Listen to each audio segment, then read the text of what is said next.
Voice A, recording by a phone sound default recording app without using equipment. And also voice B is recording.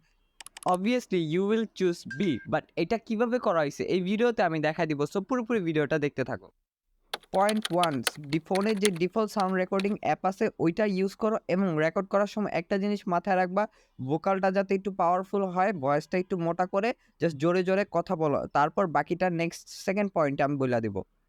Second পয়েন্টে আমরা use করব AI. ক্রোমে চলে যাবা, ক্রোমে গিয়ে search বারে চলে যাবা, সার্চ বারে গিয়ে সার্চ দিবা Adobe podcast. So Adobe podcast গিয়ে জাস্ট তোমার ক্রোমটা ডেস্কটপ মোডে কনভার্ট করে নিবা। ওকে, ডেস্কটপ মোডে কনভার্ট করার পর তোমার ভয়েস যেটা আছে সেটা আগে এক্সটেন্ড করে নিবা, মানে ভিডিও টু অডিও যে কোনো ডিফল্ট অ্যাপ ইউজ করে তুমি করতে পারো, প্লে স্টোরে সব অ্যাপ পেয়ে যাবা। দেন ওইটা অডিও এক্সিট করে জাস্ট এখানে অডিওটা আপলোড করে দিবা। আপলোড করার পর জাস্ট তুমি এটা ডাউনলোড করে জাস্ট তোমার ভিডিওটা ভালো লেগে থাকলে চ্যানেলটাকে সাবস্ক্রাইব করে প্রেস আর বেল আইকনটা অন করে দিয়ে